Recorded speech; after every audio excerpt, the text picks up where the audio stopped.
on 1250 AM and 105.7 FM The Fan. Powered by the Potawatomi Sportsbook. And on the free Odyssey app. Good morning and welcome in. This is the Mason Crosby Show presented by Verizon here on 1250 AM 105.7 FM The Fan on the free Odyssey app at The Fan Milwaukee. And we are live on YouTube at The Fan Milwaukee. Find us on there. All of our shows now, video streaming as well as audio streaming as we have been for so long. My name is Mitch Nelles, a.k.a. Thunder, a.k.a. the guest celebrity umpire from the Wisconsin Badgers Marquette Celebrity Softball Showdown. That's right. Joining me now after a luxurious and wonderful and just beautiful, full of gratitude weekend, celebrating anniversaries left and right. He is the one. He's the only. There's probably others, but he's the real Mason Crosby. Do you think there are others? I don't know. There's definitely other people on Earth named Mason. If there's a Mason doctor, Crosby. There's a doctor named Mitchell Nelles in North Carolina. Okay. If there's another Mitchell Nelles, there are definitely Mason Crosbys. No, I wonder if there's anyone kicking that is a Mason Crosby coming up. That'd be interesting. That there's not. Yeah. Well, we've talked about like how so close, I'm the only one there. And we've talked about like how close or not Nolan was to being Mason Crosby Jr., right? Like not very close, it sounds like. Not very close. No. I don't think Molly and I had that conversation very in depth. So she just didn't even want to go down that road. Yeah. I think she was surprised, honestly, whenever we ended up naming him Nolan. And again, she did not know that it was for Nolan Ryan. For Nolan Ryan. So yeah, it was. We had a great weekend. It was a little stressful, a little crazy. No, it's the weekend. Mama Crosby was in town, though, right? It's normal stuff. Wasn't Mama? Yeah. Mama Crosby in town. So she was running the household? Yeah, anniversaries are amazing, but Molly's wanting to get stuff done. She's moving around and, trying to do things. So she's actually also, if you want to give your thoughts and prayers out to her, she's at Mayo Clinic getting her yearly checkup right now.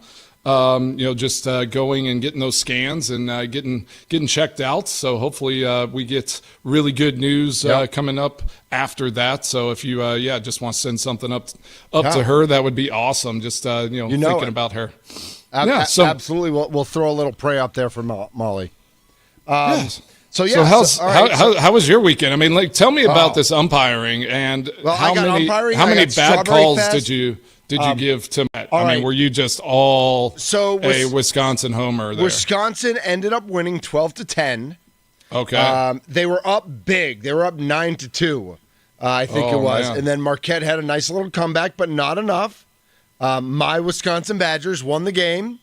It was funny because as I left the house, I called Tommy, and I'm like, I was wearing my Tommy. Remember that shirt he got for me, Free Hugs? Oh, yeah. So I figured like that was the perfect shirt as a guest umpire. Free Hugs. Yeah, exactly. But I meant to put my Badger and my Marquette T-shirt like in my car, so I would like put them on at funny times during the game, and I forgot that. Here's the one thing we fudged a little bit, Mason. So they had set up a fence in the outfield, like a softball fence, because it's on a baseball field. You've seen that before. Oh, yeah, for sure. But they actually had a baseball game happening right after the softball game. Okay. So before the softball game started, they made them take the fence down. So they set up like tape on the ground with cones. Yeah, that makes sense. Now, what we did though is, and originally the rule was just a rope out there where somebody exactly. just getting clotheslined. Well, no, it was on the ground, so you would just they like run put over it high. They should have put it high. Should have actually, gotten crazy because it allowed the outfielders to play beyond the home run line. And the original rule was that anything over the line was a home run. But then when it was like 9-2, we were like, we got to move this game along a little bit. We can't just have home run derby. So the umpire and I talked about it, and we started calling, hey, listen, if somebody hit it like 30 feet out, it was gone. But like within 5 to 10 feet, if a fielder made a nice catch, we're calling that out. And there was Steve Novak got a little worked up about that. Ooh, I bet. Yeah, I bet you got him heated. Well, when you've got like an 8-foot giraffe playing softball, it just looks a little weird anyway. It was funny because there was a bunch of football players for the Badgers versus a bunch of former basketball players for Marquette. Nice. I'll tell you, 6'10" guys playing softball just looks weird. I'm it's sure. Just like yeah. they're just like out there. Bat like, looks tiny in their hands. You're like, man, Exactly. get that guy a bigger bat. Right. It's like extra, like 4 more inches on that thing. Yeah, seriously. But it was a blast. We had a lot of fun. Raised some money for the charities out there. Team Lammy always does an awesome job. So it was a blast to be out there. And then yesterday we hit up Strawberry Fest in Cedarburg. Got some strawberry lemonade, some strawberry shortcake, some strawberry ice cream, some strawberry rosé.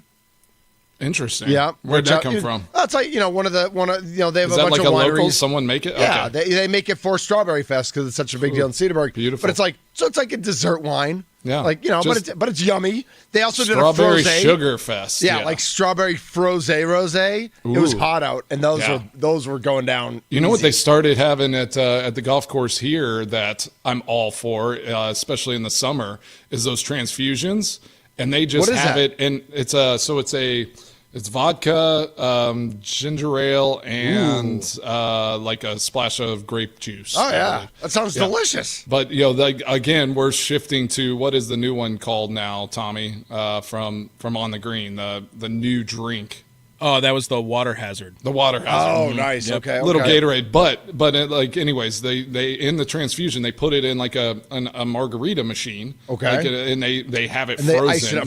nonstop. So it's just in there ready to roll, and they're just popping frozen transfusions for you anytime you want. When the sun is beating down at you at like 80, 90 degrees and 80, 90% humidity, and you can have a frozen beverage, It's the best. let's go. Yeah, give me a pina colada all day. Actually, you know what I like, and Molly's favorite, I think, on vacation, Miami Vice, where What it's is pina that? colada Okay. and daiquiri mixed. Ooh. Little swirl action, and then you put a little rum floater on top. Oh, Wow, God. interesting. Just hit you a little late there.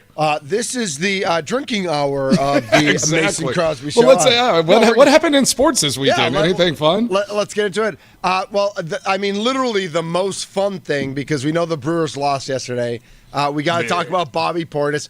Actually, today we're going to be joined, of course, as we are every Monday, by Drew Wagner at 10 o'clock. But before that, one call, that's all. David Gruber is going to pop on the show, one of our newest partners here on the Mason Crosby Show. Yep. Presenting that fan guest hotline. Exactly. But really, we don't want to bury the lead. The United States is once again the international power in the world of soccer that it should be, with just a dominant 6-round shootout, right? It went to the extra round. Yeah, exactly. It was a blast. Had a chance to win it. I mean, think about that. So, you're going up. It's like it's almost like kicking a game-winning field goal. They had multiple opportunities to go out there, and the last person could win the game. And there was a missed shot. There was a block. A save shot. I came up with this. I was saying it before the show. I think the U.S. would really take to soccer a little bit more, which it is growing right now. But if you had a league that was just penalty kicks, I mean, listen, the that would just electricity, be unbelievable. The electricity on this, the save and then goal right after. Wow, let's hear it. You hear that? Oh man, that's goosebumps. That's in Minnesota. Oh, yeah. Yes. The save calls were the save. You know what? Just Dude, that gave me chills. The man. announcer just going goosebumps. saved. That was lit. That was lit. I'll admit it. But Mason, not just the U.S. goalie, but both goalies. Yeah. I thought both goalies were great in the shootout. And I will excellent. give you credit. Nelles is a great goalie, because I too, didn't even know this was on. And you texted and you were like, guys, if you're not watching this, you hate America.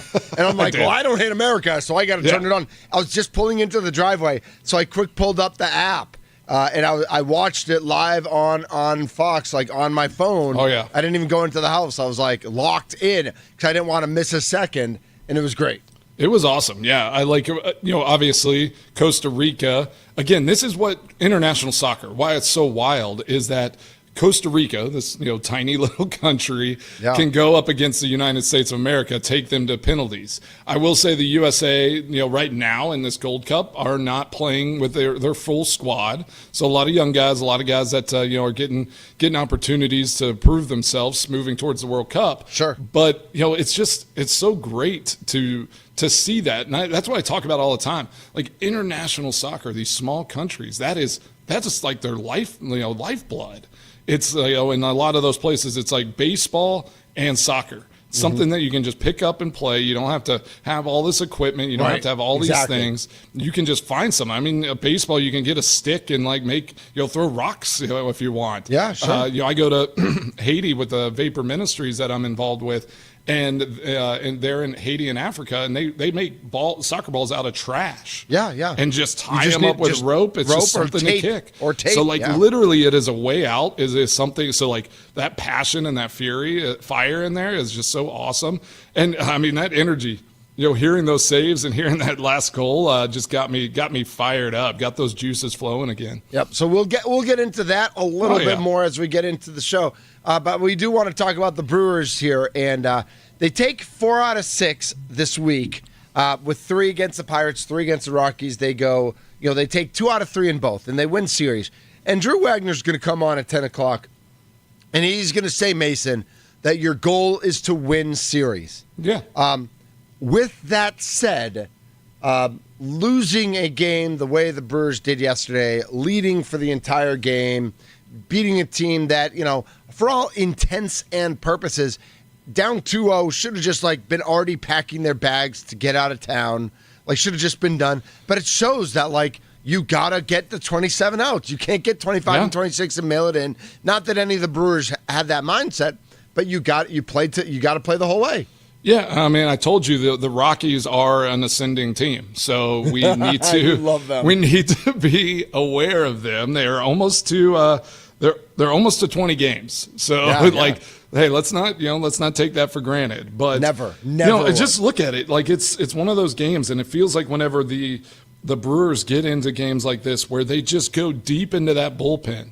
And they're just kind of, they're just moving guys in and out, just deep in that bullpen. It seems to, these types of games get weird, right? It's like a weird, I don't know if we have any stats there, but it's it just feels like that's how they operate. And they didn't get to 4 runs. I mean, they just needed to get to 4 runs, and this thing was over. 4 runs is great. The problem here with the bullpen I know they have to dive into it, but it just feels like these types of games happen. It feels like they're never all on the same page. They have 2 out of the 3 bullpen guys dealing every day. Even yesterday, Jared Koenig, who had, we'd been very critical of over the last week or so, he comes in and he throws a 99 on his last fastball to strike a guy out. I didn't even know Jared Koenig could pump it like that. But once a month, man. Trevor Pump McGill. It once a month. That's the goal, right? Trevor McGill coming in for inning number 2. It was obviously a move for him to just eat innings because they had the off day. He gives up another run in both the 9th and the 10th inning. Yep.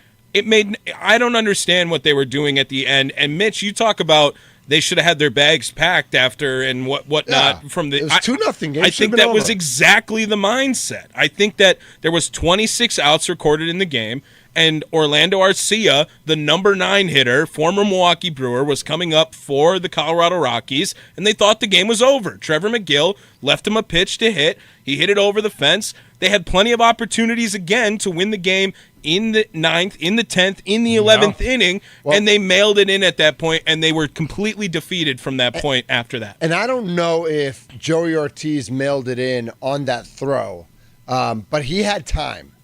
And he rushed a throw in the 8th inning. Yes. And for really no reason. He made a sliding stop. It wasn't diving. He kind of slid into it. And as he's still sliding backwards, just kind of sidearms it and short hops Hoskins. And he had time to not fully set himself because the guy's running down the line. Sure. But he had time. He had a half a beat to just collect himself a little bit. And the fact that he didn't do it, I think really almost turned the game, and the Brewers still had numerous chances to hold the Rockies to score themselves. But that was the play. It was 2-0 in the 8th. Uribe was cruising. You get that out, and the game goes totally different. Arcia doesn't bat. Right. Arcia doesn't bat. Right. Hey, I'm not too upset that they ended up getting to extra innings because I'm pretty sure that kept some streaks alive. Yeah. Well, first of all, the streaks are alive. The first streak, Christian Yelich. And Yelich, deep into left field. That's got a chance. Goodbye! Christian Yelich. Solo home run. All right. Second. Alive and well. I have a quick vent on this real quick. Oh, Mason, okay. you play I don't know if you do now, but did you ever play fantasy baseball?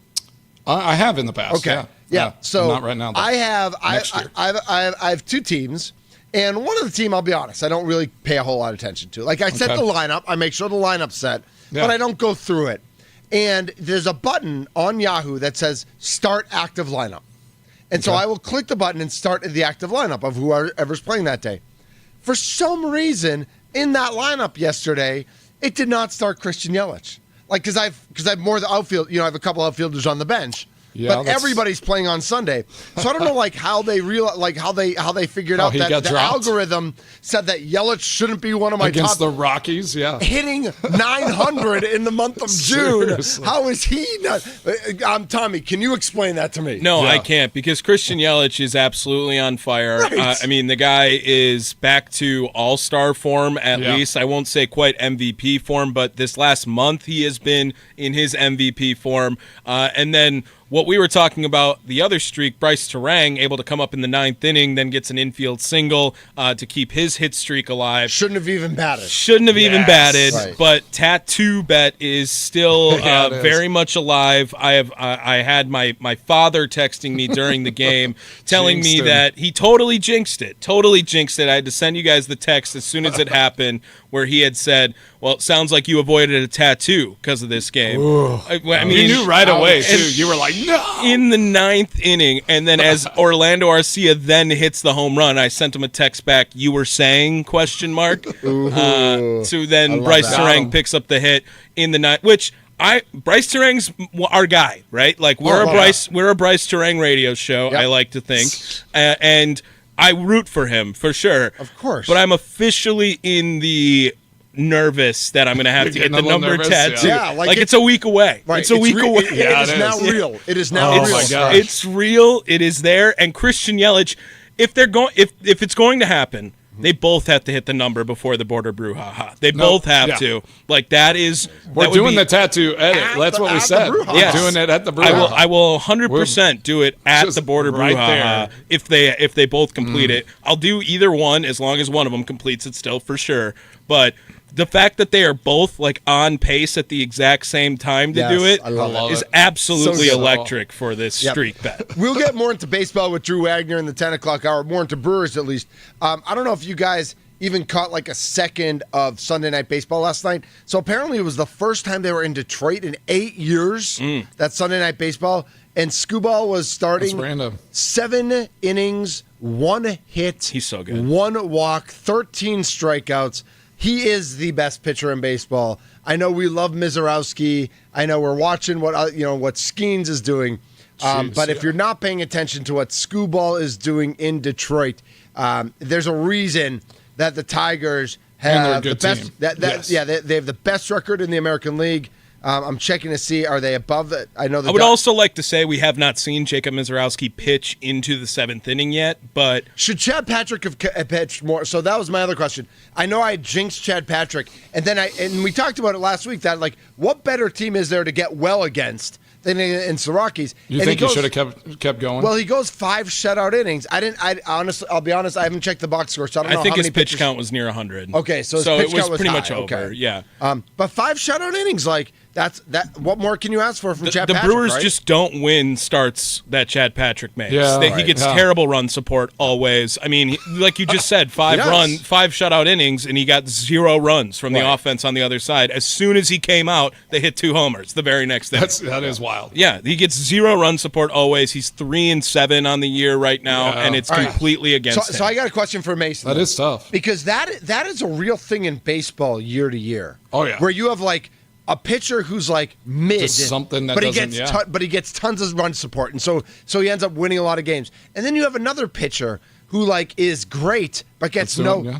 Is there a correlation in football at all? Like a quarterback who the defense should be better when he's out there, but then like you have another quarterback in the division where the defense is awful, but they step up at the end of games. Like, is there any like where you see like? I think every year in every sport, there's something that just weird stuff it's like just that. Like it just does not line up correctly, and that's obviously that seems to be what Chad Patrick's dealing with. It's just like go five scoreless innings and not have anyone hit anything, get a run before this Brewers team. Like it happens all the time. I'm trying to think of maybe a correlation. It's Joe Burrow. It's Joe Burrow's defense last year, and Joe Burrow is. There are guys that get numbers and then just like don't have any support somewhere else. And listen, there are probably years that Aaron Rodgers would claim that, right? That Aaron Rodgers would say, I put up my numbers, but like Bates' defense is letting me down every week. Like every week I got to have this comeback because like we'll get the lead early in the fourth and then the defense just lets us down. Yeah, for sure. Sure. I mean, we had many seasons that way where it was just like one little piece. If it all went into sync, like if it was in sync, it would work, right? Yeah. And I mean, that's how we won a Super Bowl. Mm-hmm. Like we had a ton of injuries, but every time somebody needed to step up, it was very complimentary. And we talk about that in like playing golf. I think golf is a really good correlation if you have like a 2-man match and you're playing like a best ball. And you say the ham and egg, right? It's like we're ham and egg in it. Yep. Because I've gone out there and I've shot one of my best rounds ever, and then I get beat by some guys that are not as good of players, but they had handicap, they had strokes, and they just each played well on one of the holes, every hole. Yeah. And so it's like I'll shoot a low number. My partner doesn't play great, and we both birdie the same hole. Yeah. And then like every time, and the other guys are just going back and forth, and it happens in every sport. And you have to have that complementary offense and defense and back and forth to be successful. But you also, this is the Mason Crosby Show presented by Verizon. The Nicolay Law Fan Talking text lines 414-677-1250. Remember, we are live on YouTube at The Fan Milwaukee. But you also, Mason, have to have that mental strength to know that like stuff like that's going to happen, and that's no reflection on Chad Patrick. Like Chad Patrick can't get frustrated about that, right? Like you got to, but he doesn't seem to be a guy that does. No, I don't think so. But like in general, like you need to know that you have the mental strength to, yes, weird things are going to happen, whether it's baseball or football or basketball or golf or bowling or soccer or whatever. Like weird things are going to happen, and you need to know that you need to do your job. You need to focus on doing the best you can do. Always. And then helping to lift your teammates, right? Yeah. I mean, again, you brought up soccer, and we talked about that to start the show. Did I bring up soccer? You did bring it up. What is wrong with me? I needed to make sure that was out there. Mm-hmm. But, in that penalty kick, in the shootouts, it's like that's right. When they show that guy's family, the guy who airmailed it, and then they go right to his parents and sisters, and I'm like, I feel so bad for him. But then the team picked him up, right? And I'm pretty sure the announcer was like, he just airballed it with his sisters watching. It's like, gosh, like brutal. His sisters were watching him fail. Yeah, exactly. But anyway, it's like, like they, you go to sudden death, and then the goalie steps up and makes a save, and then who was it? Was it Freeman? Was Freeman the last? Freeman was the fifth. He wasn't the sixth, and he buried it. Yeah. Antonio. For those of you who don't know, Antonio Freeman's Downs son. Is who buried it. Yeah, Downs buried Antonio, and he 20-year-old. He didn't even he did like a stutter step. He just like owned the guy. Oh yeah, like he was a great PK. Yeah. So I love how he hesitated, and we got to get Antonio on the show, right? Yeah, for sure. Okay. I mean that was awesome, and I mean what an ascension he's had.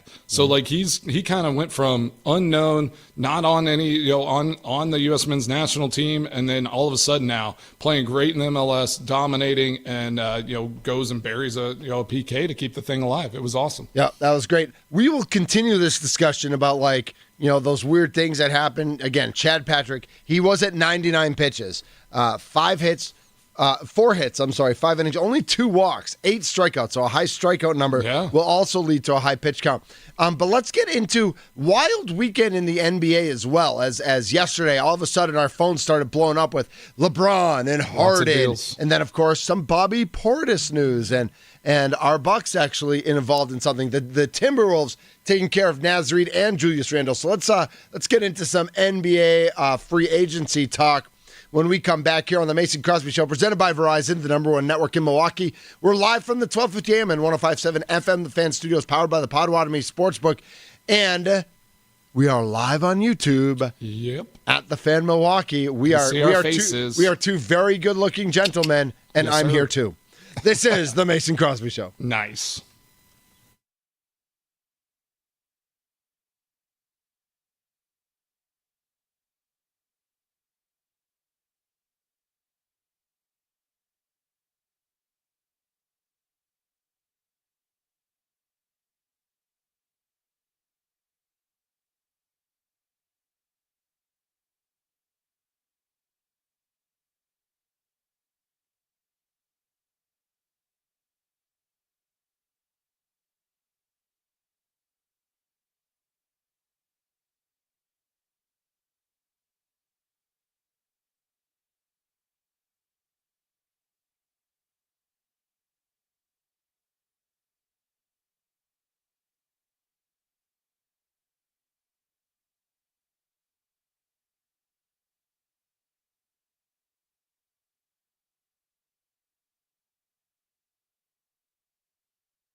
I mean, yeah. Right? Oh, yeah. Let's go. This is the Mason Crosby Show presented by Verizon, the number one network in Milwaukee. Country Mondays, and just loving it. Should Here for it. Should Go be country USA. every day. Morgan Wallen was in Madison over the weekend. I know there was a delay yesterday at Camp Randall with the weather. They ended up playing, but I was so close to going. were you? Because we had some extra tickets here, right? We had some extra tickets. I had asked my roommates, and if it was in Milwaukee, probably would have went. That's a no-brainer. Madison, I was like, I don't, I was schlep. I knew I had to come back here, host at 8 a.m. Yep. And then when I found out the delay You're happened, so responsible, man. when the delay happened, I was so glad I didn't go. Like that was. That would've been rough. And parking around Camp Randall Right, is I mean, a disaster. I know Because I would it's have in a been residential neighborhood. It's not like there's parking structures or anything. Yeah, so I was kind of upset at first, but then when I found out there was a half-hour rain delay, I was like, so glad I did not go. Yeah. There was some good. We had some good thunder and lightning in the neighborhood last night, Mace. I don't know how your weather's been. Have you had any severe anything? Yeah, it's been a weird summer. A lot of rain. Stuff just kind of builds up every afternoon. It seems like, but which I don't love. What are you in Miami? I know it feels like you just can't really plan the day out. Yeah. It's a little unpredictable, That's a great point. And it's been weird weather patterns. We're not getting like just the storm like moving across. It's like all of a sudden it'll just like build out of nowhere. Nolan and I were out on the golf course and they're like, oh, lightning in the area, and I'm like, I'm looking around, and then there was just this cell that was just like, it just kind of came out of nowhere around us. So we tried to keep playing. Nolan was like, Dad, we're fine. We're fine. Did it I was go like, away no. as soon as it showed up? Like, did it go away as it was quick like as it got there? Yeah. Yeah, I mean, we waited 30 minutes and we were back Done. out there. Yeah, perfect. Easy. That's the rule. Lightning hits, 30 minutes. Yeah, back on safety it. first, guys. Yep. Safety first. The Mason Crosby Show is presented by Verizon. Nicolay Law Fan Talking text line 414-677-1250 is 4-2 for the Brewers over the Pirates and Rockies. Is that good enough?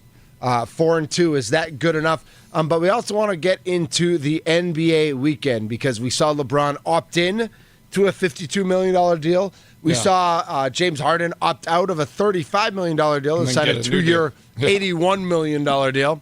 And we saw our own Bobby Portis, Mr. Milwaukee, the unofficial mayor of Milwaukee, sign up for or an opt out of a $13 million option and sign up for 3 years, $44 million with our Milwaukee Bucks. And then he tweeted that like he was at the crib and he can't wait to run it back.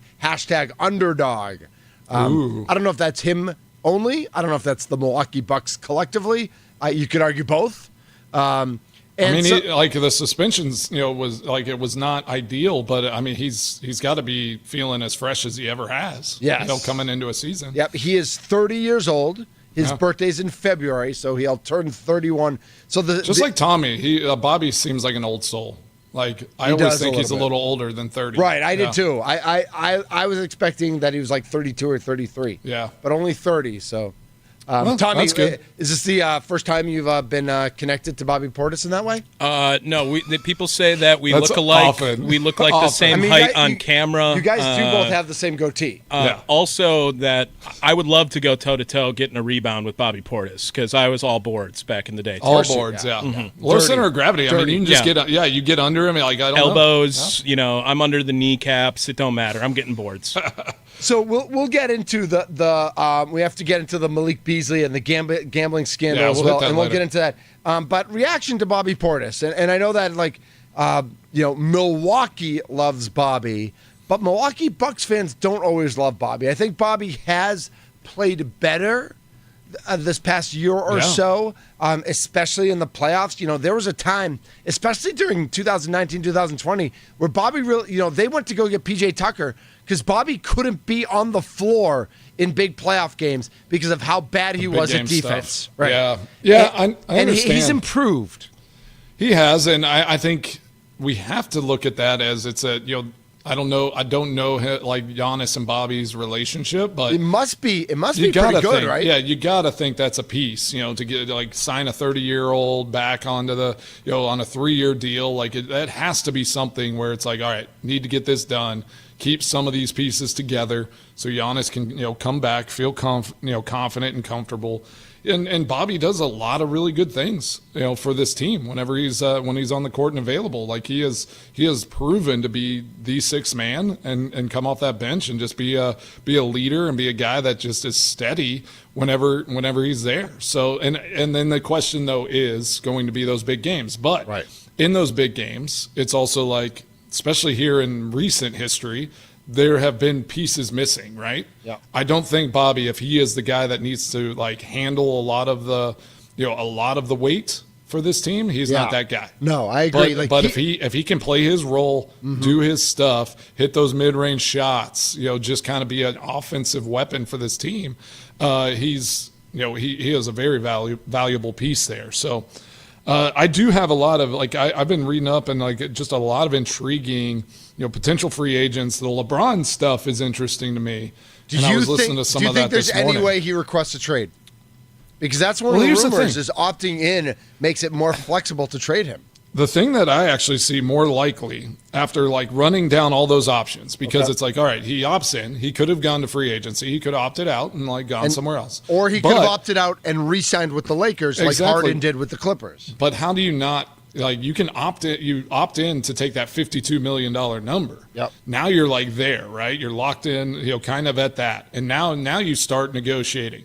And just like that, I don't know how you pronounce his name for the Blazers. Is it Ayton?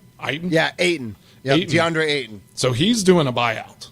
With the Trailblazers. They're buying him out because they want to get younger. Yeah, and he's exactly. an older center there. So, that's kind of one of those where I could see a buyout situation now that they're under contract. Or he's all right, I've opted in, and he's talking to the Lakers. Maybe they're looking at trade options. They allow him to go talk to other teams. Right. And if there's a team willing, wants him, and he can go somewhere, get that contract, now it's you do a buyout situation and move on to somewhere else. So I think for him, for his agent, for his representation, it was probably just more of a let's opt in, let's kind of protect ourselves. Yep. If there's nothing else available, at least I'm getting this $52 million, get to run it back with Luka one more year. Right. And see if we can make a run with the Lakers.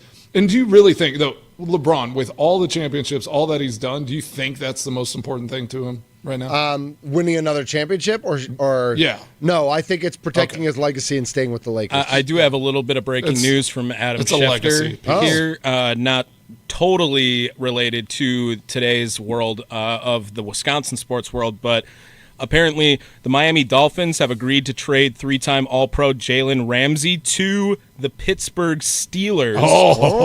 As part of Ramsey will get a $1.5 million raise this season. His compensation will be $26.6 million now as well.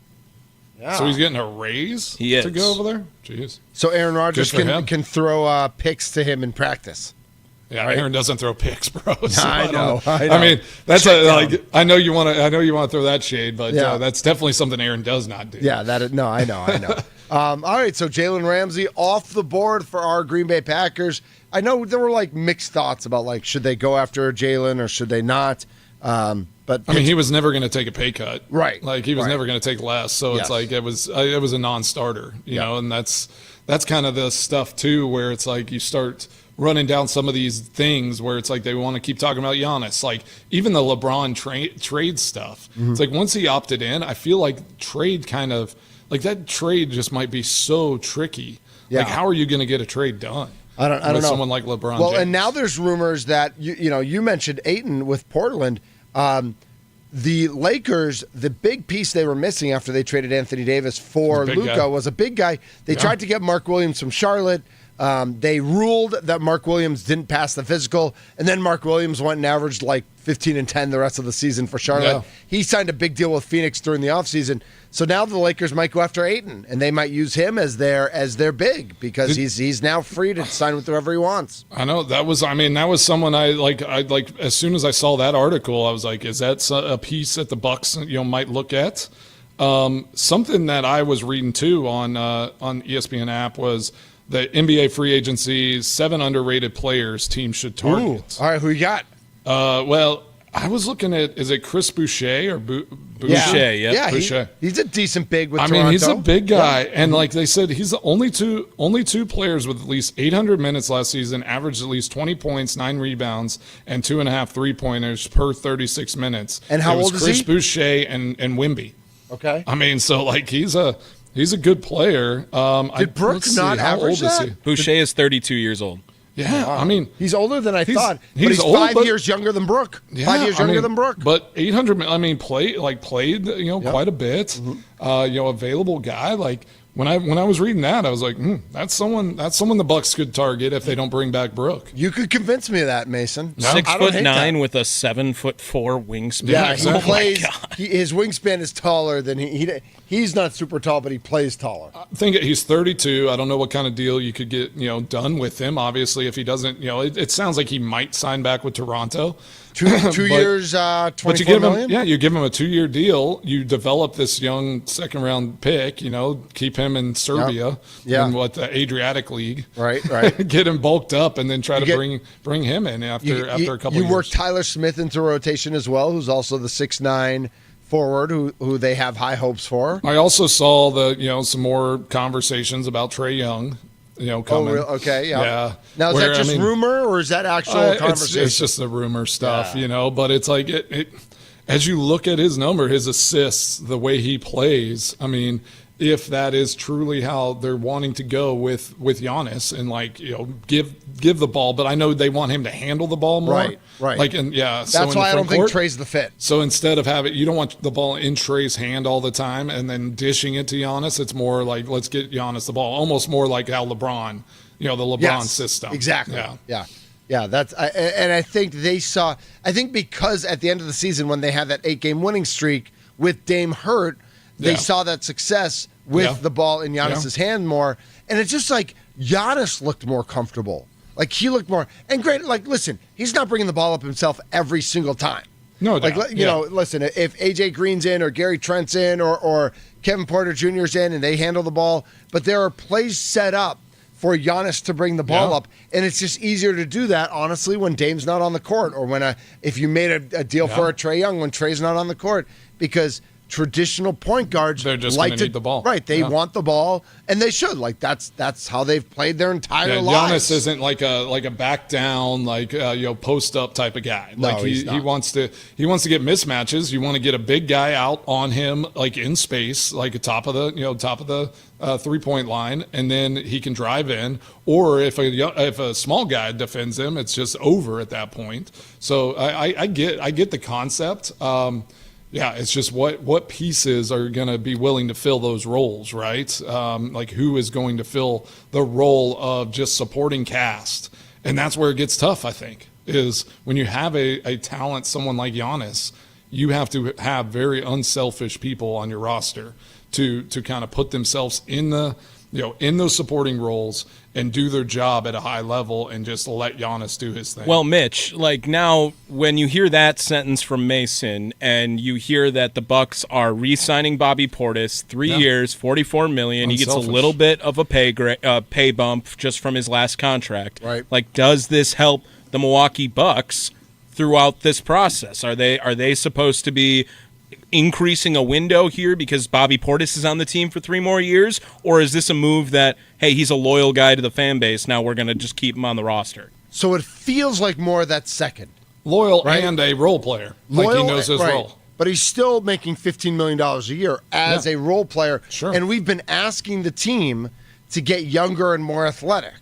And Bobby's a tough guy, but he averages 13 points and 8 rebounds. Like, if he's all of a sudden going to average 18 and 8, and maybe he will if Brooks not there, and Bobby moves into the starting rotation, and maybe he is an 18-8 guy. But Mason, you said it at the beginning of the segment. Bobby's never really been the kind of guy you can count on for consistency in terms of that 18 and 8. Like, he's a great energy guy who has big games and games he disappears in, and he's never really been that guy that that's what Brooks been.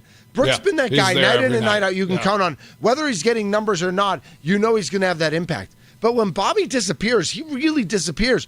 And when he shows up, he really shows up. Yeah. Like he can go off, like you said, it for 27, 29 a night. But there's that lack of consistency. And so there's a little bit of that lack. There's also a little bit of that lack of athleticism. There's definitely that lack of youth. And if you really are building a bigger window, I don't know that Bobby's it. Yeah, no, that makes sense. And then have we seen anything or Trade any Giannis. talks Just happening? trade Giannis already. Oh god. Just trade him. You did. I mean, I'm you're just not. kidding. Yeah, I'm you're just not holding kidding. your season tickets I'm just anymore. kidding. So You yeah, cannot fine for be you. like, hey, Bucks, let's make this loyalty move for Bobby Portis and then trade Giannis. Right, but That's I don't not. believe in loyalty moves. Yeah, Like, but I mean, think- you don't That's what it resign. was. You don't Right, but I resign don't know that that's Portis what they if should have you're done. trading Giannis. I Right, know. I agree. No. But I don't know that signing Bobby was the right move. Like I'm not convinced that this is a good thing for the Bucks. It's a good thing for Bobby, and it's a good thing for the community of Milwaukee. And we all know I love the community of Milwaukee. I Like don't think I'm it's out and about bad every for day. the Bucks with Giannis still on that roster. If they're moving Giannis, then it's like Right. that doesn't make any But sense. if they're moving Giannis, and then they really need to depend on Bobby to be like the number 2 scorer, like that's a mess. Yeah. But But I mean, again, the Giannis conversation just goes back to what do you get? How do you move that? Yeah. And then I saw the Nets, stuff on the Nets of the team, by the way. apron for where the Bucks are. I mean, what do they have to spend on a trade? Like they have like $7.5 million or something. Yeah, like it's like the weird mid-level exception. It's thing. like crazy, like how little they have know. to move around with. Right. They still have a little money to spend, but we'll see. I'm interested to see. Let's get into some of the Malik Beasley stuff next. What do you say? Yeah. And It's an because interesting topic. a lot of it happened while he was on the Bucks.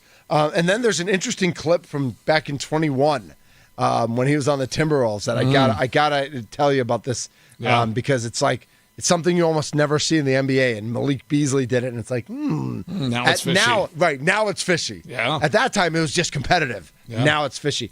He's Mason Crosby. I'm Mitch Nelles. The Mason Crosby Show is presented by Verizon, the #1 network in Milwaukee. The Nicolay Law Fan Talking text lines 414-677-1250. Your reaction to the Bobby Portis signing, your reaction to the Malik Beasley rumors of betting, not necessarily on games, but on his personal, prize picks, underdog, FanDuel, over-unders, and that sort of thing. And I actually want to ask Mason also, how much does that affect a game when he's not working on the point spread, but he's working on his rebounding over-under. So we'll get into that as well here on the Mason Crosby Show. We're free on the Odyssey app.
It's me on Friday.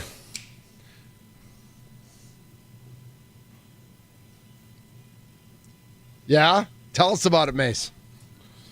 Oh, well, here's not to go into, I know it stresses you out if I go into soccer too much, but oh my gosh. US is playing and if they get to the finals and Mexico gets to the finals, they'll play on Sunday. And that our battle will be in Texas for freedom against Mexico once again. And will you be there? Well, I mean, I won't be at the game, but I'm going to be there on the 4th of July. And I told you we have like a battle for our freedom every 4th of July.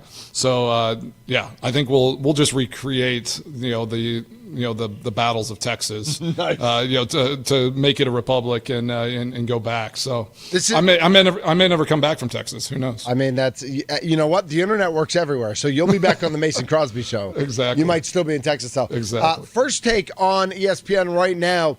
Their headline: believe Bucks will do enough to keep Giannis. This is a whole. Goodness. This is a full segment. Yeah, ESPN Shams Charania.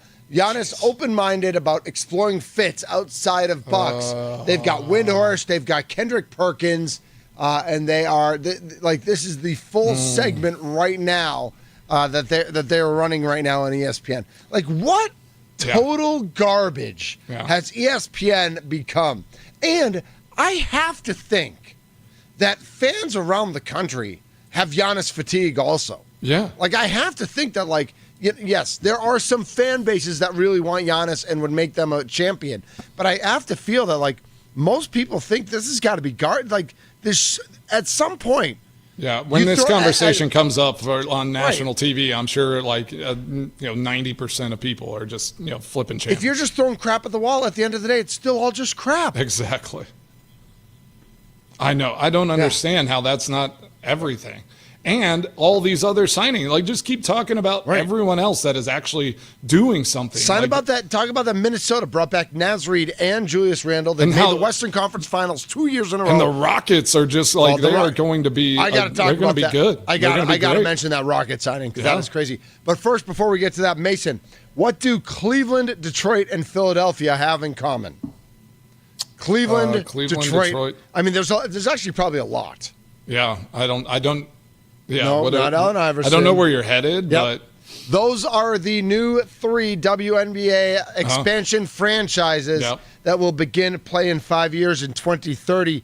Perfect. When the first bids came out, I believe Lasry and Edens were still the owners of the Bucks. Lasry hadn't sold his share to the Haslams, and they had said that that Milwaukee had made an initial bid when they first were doing this. This is like a year and a half, 2 years ago. Milwaukee then did confirm that they had taken their bid out. They were not moving forward in the process. A little interesting that it's 3 like old school, rough and tumble East Coast cities. I mean, Cleveland, Detroit, good aren't cities exactly, for it. but not Nashville, not Charlotte, not. I'm surprised they didn't. Try to Nashville. Not other West Coast cities. And I know a bunch of Phoenix has a team, Vegas has a team, Seattle has a team. But I guess I'm a little. San Francisco just got a team. They have an expansion team this year.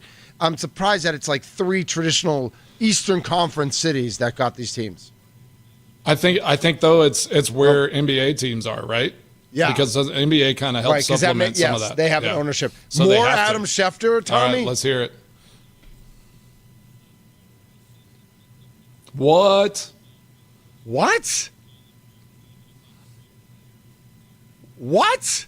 That's interesting.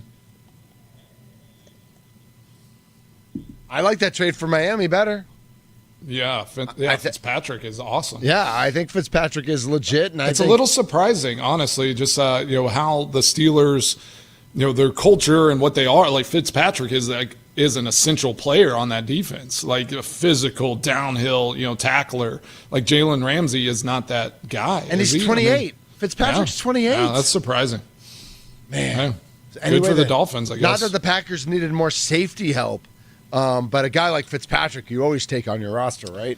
True. Yeah, that would have been a reach, though. Yeah, that was it was never going to be safety. Right. That was never going to be reality.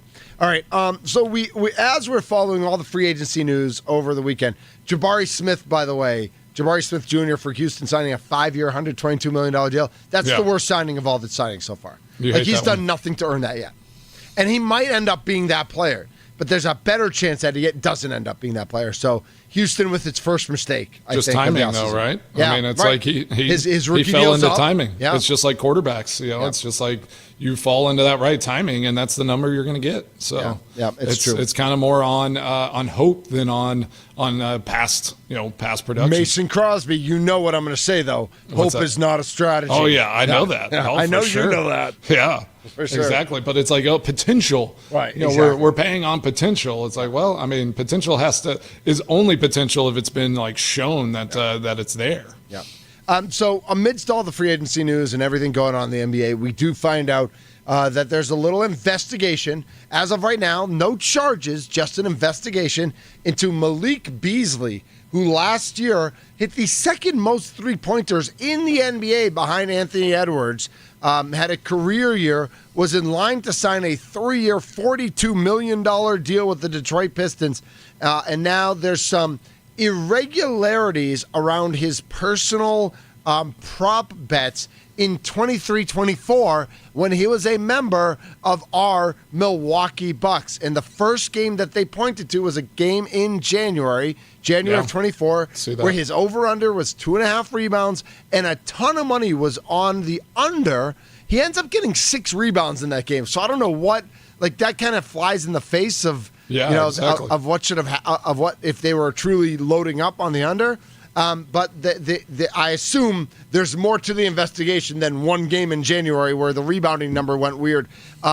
What impact does, you've done work with Prize Picks, I've done work with Underdog. We all watch all these personal numbers. Like, what impact does that have on some of these players when they see, like, oh, it's a random day in January, nobody's watching this random game, my number for this prop bet is this, I'm going to put like 10 grand on it and get an easy 10 grand.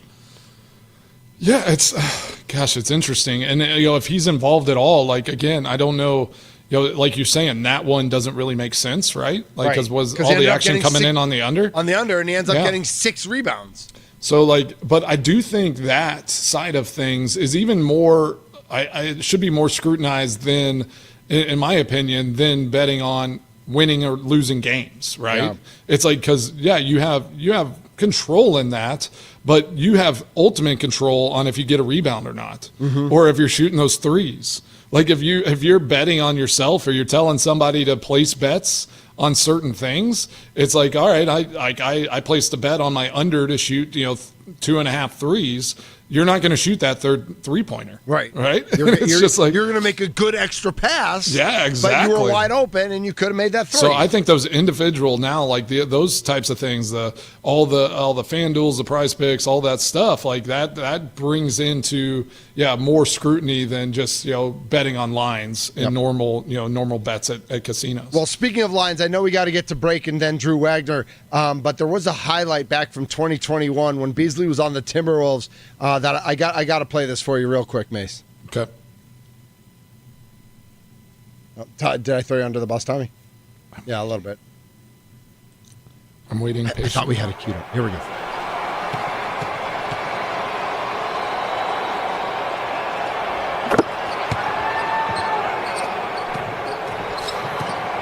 Beasley's going to get it off. One last shot. How about Beasley? 21 points. So it was a game where the point spread was 8.5. They made a free throw to get to 9. He dunks the ball with at the buzzer to get it back down to 7. So they cover. So the Timberwolves end up covering the game, and it's just like at the end of a game, you just dribble it out, right? Yeah. Every NBA game, you dribble it out. You don't have like in the playoffs so you play with a buzzer. Specific. Yeah, that might be a little back in the archives of Malik Beasley. Yeah, deep. Yep. Deep dive. All right, let's get to Drew Wagner, Forbes Sports, our Milwaukee baseball insider, coming up. We'll talk about the 4-2 week, the game lost yesterday, and then day off today, but in New York and facing the New York Mets. And that'll be. I'm excited for this one, not just because they played in the playoffs last year, but because the Mets are good, and I think they're a pretty good measuring stick for our Milwaukee Brewers as well. Going to be a good matchup. Mason Crosby Show presented by Verizon, the number one network in Milwaukee. We're live from the 1250 AM and 105.7 FM, the Fan Studios, powered by the Potawatomi Sportsbook. Drew Wagner is next. Yep.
What's the latest on the crew?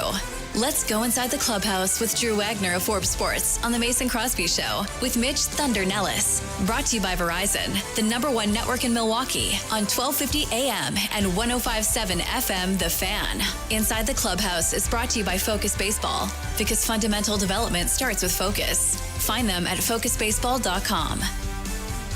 This is the Mason Crosby Show presented by Verizon. I'm Mitch Nelles, a.k.a. Thunder. Some news to pass along before we get to Mr. Drew Wagner. We saw the Minkah Fitzpatrick for Jalen Ramsey deal. In addition to that deal, the Dolphins are sending Jonnu Smith, tight end, to the Steelers for a late-round draft pick. Also, some NBA rumor news.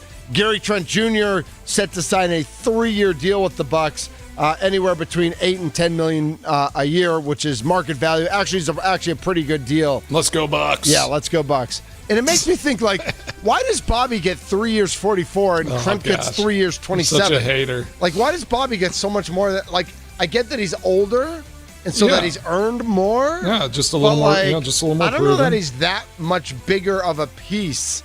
I love the Gary Trent Jr. is. He's obviously towards the end of the season, he was my favorite player on this roster. I mean, he was the second best player on the team in the playoffs. Sure. I mean, he had the one mishap, obviously, because he had the Pacers money line. So he makes complete sense with what they're trying to do. Right. With what they told Giannis, Yes. like we're gonna revolve this offense around Giannis. Like Gary Trent Jr. is a perfect piece for that. That's right. Just get him on the edges, let him shoot threes, let him do his thing. Yep.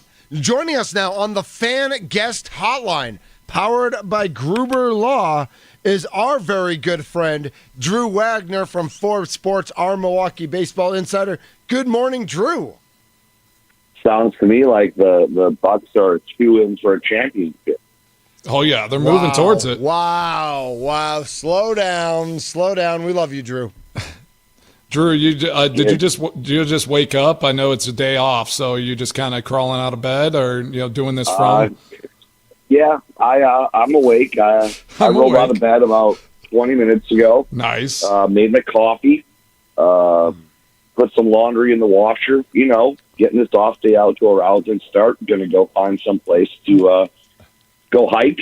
Nice. Get out in the woods. Yeah. Go whittle a new canoe or something. Wow. Yes.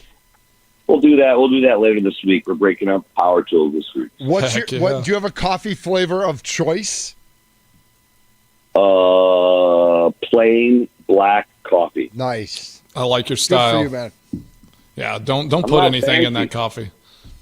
Not fancy. I believe that Starbucks is doing a criminal offense. They should have a separate line for those of us grown-ups who just want a cup of coffee and don't want to sit behind No, they shouldn't. a family of 4. No, they shouldn't. Figure out No Drew, frappuccinos. Get those frappuccinos out of here. I disagree with all of that. Drew, you're the grown-up. With all due respect, you shouldn't be going to Starbucks for a cup of coffee. I You should know better. Go to Quick Trip or the local gas station. Yeah, he does. See? Been sitting That's for coffee. like 12 hours. Right, that's coffee. It's just been sitting there. That's what you should be doing. I'm just saying. Yeah, if your first Good sip morning. doesn't give you a little cringe, then we don't know what's going on. All right, we got Drew Wagner, our Brewers insider. Let's dive into these. I kind of want to holistically look at this 2 series against the Pirates and Rockies, and I kind of was like thinking about this question. I was going to pose it earlier, but I waited for you, Drew. Looking at like how the Pirates series went, they go 4-2 in these 2 series at home. Pirates, they lose that first game, close game, kind of a tough, fought one. Find their way, beat the Pirates the next 2. They dominate the Rockies in the first 2, lose in that in the 11th inning against the Rockies last night. Would you rather have a series like the Pirates or like the Rockies, where you lose that first game, you kind of find your footing, and you dominate and win the next 2, or do you prefer something where it's like, all right, you're dominant, that last game doesn't really matter, you've already won the series, who cares what happens in that third game? Like, which series do you think the Brewers played like a better series in? I mean, they were both pretty good. I think the bummer of it comes is the timing of the 2 games that they lost. They lose that opener to the Pirates on a night where the Cubs lose. And then yesterday, they lose that game on another day the Cubs lose. They could have, they could be going into this off day tied right now. Yeah. That's the unfortunate part of it. That's kind of the missed opportunity. I asked Pat Murphy about that post game. Well, you can't really think about those things because there's other stuff at hand, and I get that part of it. But it feels like a missed opportunity just because of the way it played out and the timing of it. Being able to go into this day tied or a game out. If they would have won yesterday, it would have been a one-game difference. I mean, that's significant. And you had that game won. You were one out away. You were one hung curveball away from closing that gap a little bit more.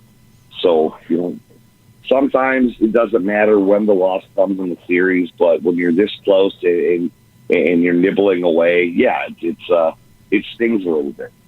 Yeah, just didn't gain any ground. Didn't put that pressure on the Cubs to say all right, we are, we're this team to be reckoned with in those moments. But I mean, I think we talked about before this series or these two series, it was they have an opportunity. If they go 4-2, where they did, they are 10 games over 500.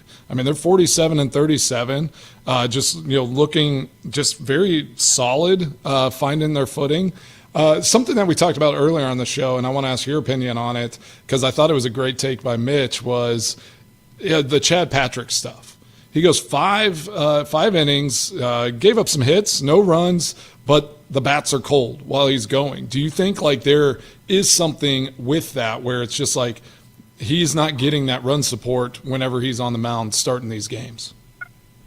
Yeah, sometimes that's the case, but in situations like that, it has less to do with Chad Patrick than it does who the Brewers are going up against. And yesterday they were going up against a guy who, despite the numbers, because you have to take into account where he's pitching most of his games, and they're going up against Marquez, who's been a pretty good pitcher. And he just happened to be on his game yesterday. The offense had opportunities. He didn't do much with it.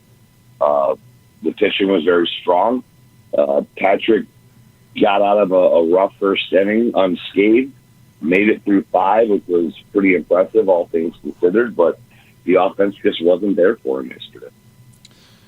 I mean, so Drew, whenever you saw Milwaukee takes a 2-run lead in the 6th, I mean, you had to have a mindset that this thing was over, right? So what do you think happened there late in that game?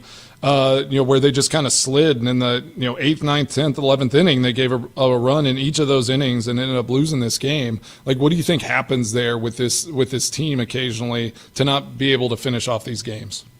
They just didn't get that big hit. I mean, they had plenty of chances. They loaded the bases there in the 9th inning. Couldn't make it happen. They got one in the 10th. Had an opportunity to do more, had an opportunity again in the 11th. They just couldn't get that next hit. Granted, Colorado's closer was coming in there and shoving. I mean, he was throwing 100-mile-an-hour gas. That makes it kind of difficult. But yeah, they had every opportunity to win that game, and they just couldn't do it. We got Drew Wagner, our Forbes Sports Brewers insider on the Mason Crosby Show. Always great. Check him out every Monday and Thursday at 10 o'clock on the Mason Crosby Show. All right, let's shift to this next series. So we got a day off today, but we got to talk about the Mets. Going to New York, playing against the Mets. It looks like is every game in that series a night game? Yeah, they're all 6 o'clock, 6:10 starts. Long days for you, long days for our boy Tommy with the leadoff show. Tommy can't wait. He loves all He's excited. Games. Yeah, but a lot of midday workouts. So that's good. Y'all can go get your pump on and get ready for these games. But what are you looking at this series? What do you think of the Mets, and where do you think the Brewers match up here? Well, that's the other missed opportunity is the Brewers had a chance, never mind the division, they had a chance to jump past the Mets into that last wild card spot yesterday. That would have been a big thing. The Mets are hurting right now. They are hurting bad. They just got swept and brutally by the Pirates. Excuse me, I had a mind blank there. Yeah, they got throttled. A woodshed. And they are slumping. I had it on Twitter yesterday. I think they've lost 12 of their last 15. They are in the tall grass right now. They are struggling right now. And adding to the Brewers, what do you want to call it? Luck, fortune, whatever you want to call it in this situation.